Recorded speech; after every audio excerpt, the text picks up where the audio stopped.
नमस्कार दोस्तों, मैं अतुल हूँ। आज शनिवार है और मैं फिर से मौजूद हूँ आपके सामने एक नई कहानी लेकर। बड़े भाई साहब। मेरे बड़े भाई साहब मुझसे 5 साल बड़े थे, लेकिन 3 क्लास आगे थे।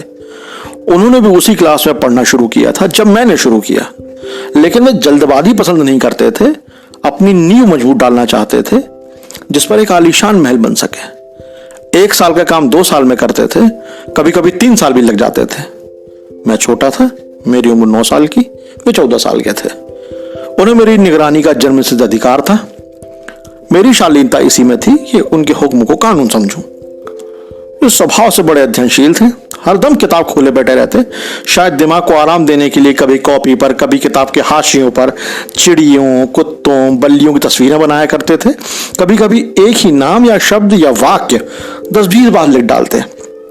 कभी कुछ ऐसा लिखते जिसका कोई मतलब ही नहीं होता। एक बार उनकी कॉपी और मैंने ये इबारत देखी, स्पेशल अमीना, भाइयों भाइयों, दरअसल भाई भाई, राधे श्याम, श्रीयुत राधे श्याम, 1 घंटे तक। इसके बाद एक आदमी का चेहरा बना हुआ था।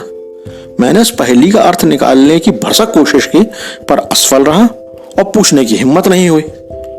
वे 9वीं कक्षा में थे और मैं 5वीं में। उनकी रचनाओं को समझना मेरे लिए छोटा मुंह बड़ी बात जैसी थी। मेरा मन पढ़ने में बिल्कुल नहीं लगता था। 1 घंटा भी किताब लेकर बैठना पहाड़ जैसा था। मौका मिलता तो उस हॉस्टल से निकलकर सीधे मैदान में, लेकिन कमरे में आते ही भाई साहब का गुस्सैल रूप देखकर प्राण सूख जाते। उनका सवाल होता, कहाँ थे? और इसका जवाब मेरी चुप ही होती। ना जाने मुंह से यह बात क्यों नहीं निकलती थी कि जरा बाहर ही तो खेल रहा था। मेरी चुप्पी कह देती थी कि मुझे अपना अपराध स्वीकार है। वे कहते, इस तरह अंग्रेजी पढ़ोगे तो जिंदगी भर पढ़ते ही रहोगे, एक अक्षर ना आएगा। अंग्रेजी पढ़ना कोई हंसी खेल नहीं है कि जो चाहे पढ़ ले, नहीं तो कोई भी ऐरा गहरा नत्थू खैरा सभी अंग्रेजी के विद्वान ना हो जाते। यहाँ दिन रात आंखें फोड़नी पड़ती हैं, तब यह विद्या आती है। और आती क्या है, कहने को आ जाती है। बड़े बड़े विद्वान भी शुद्ध अंग्रेजी नहीं लिख सकते, बोलना तो दूर की बात। और तुम कितने घोंगा हो कि मुझे देखकर भी नहीं सीखते, कि तुम अपनी आंखों से देखते हो कि मैं कितनी मेहनत करता हूं और नहीं देख पाते तो तुम्हारी आंखों का कसूर है। कभी मुझे मेले तमाशे, क्रिकेट, हॉकी का मैच देखने जाते देखा है? हमेशा पढ़ता ही रहता हूं। उस पर भी एक क्लास में 2-2, 3-3 साल पढ़ा रहता हूं। और फिर तुम कैसे आशा करते हो कि तुम यह खेल कूद में वक्त गंवाकर इतने जल्दी पास हो जाओगे? मुझे तो 2-3 साल ही लगते हैं। तुम तो उम्र भर इसी क्लास में पढ़ते सड़ते रहोगे। अगर इसी तरह उम्र गंवानी है तो बेहतर है घर चले जाओ और मजे से गिल्ली डंडा खेलो। दादा की गाढ़ी कमाई के पैसे क्यों बर्बाद करते हो? यह सब सुनकर मैं रोने लगता। भाई साहब उपदेश की कला में निमुड़ते, ऐसी ऐसी बातें कहते कि जिगर के टुकड़े टुकड़े हो जाते। मुझे अपना मूर्ख रहना मंजूर था, लेकिन उनके जितनी मेहनत से तो मुझे चक्कर आ जाता था।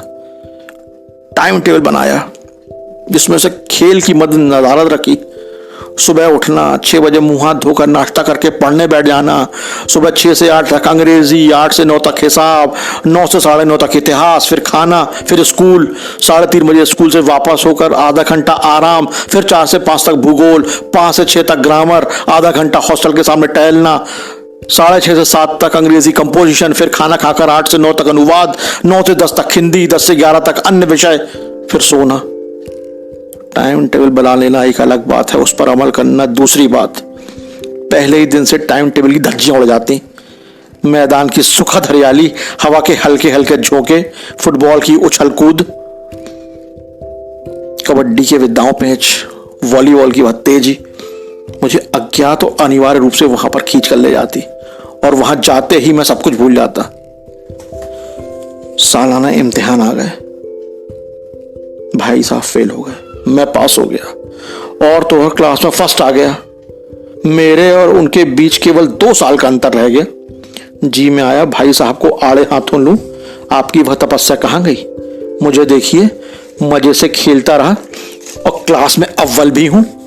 लेकिन वह इतने दुखी और उदास थे कि मुझे उनसे हमदर्दी हुई और अपने पर थोड़ा घमंड हुआ।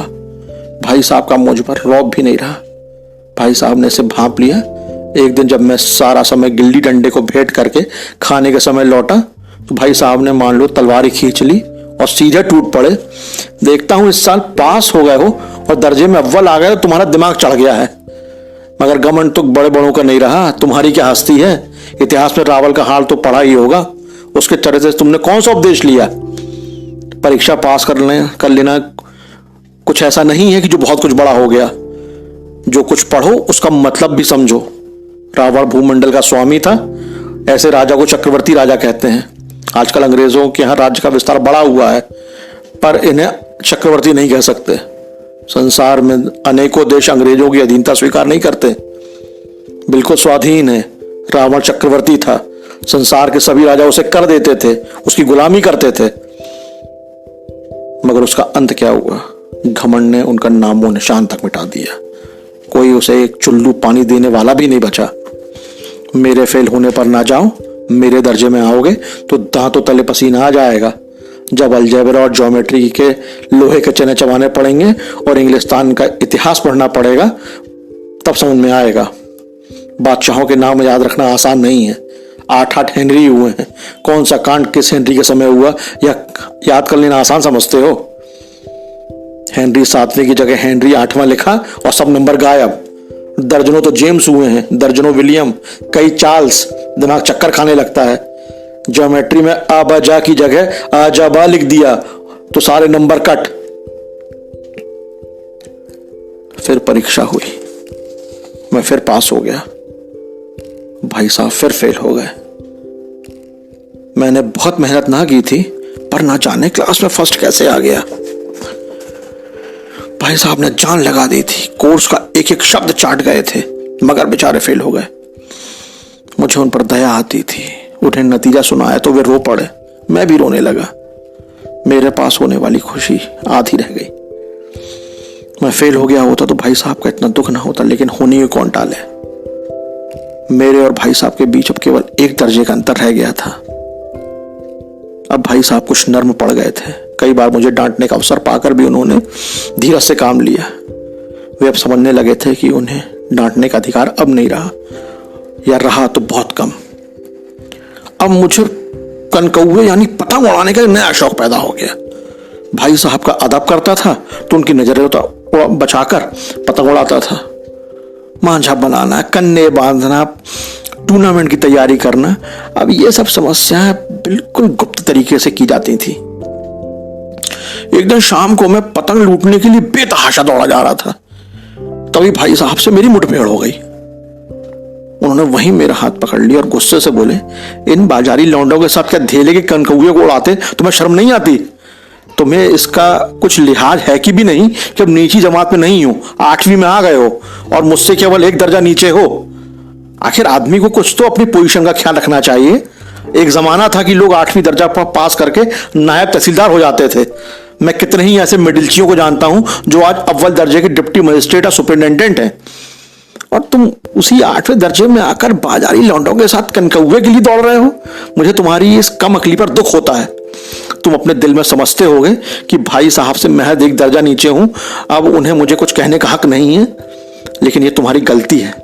आज अगर तुम चाहे मेरी जमात में ही आ जाओ और परीक्षकों को यही हाल रहा तो अगले साल तुम मेरी बराबरी पर ही आ जाओगे और शायद एक साल बाद तुम आगे निकल जाओ।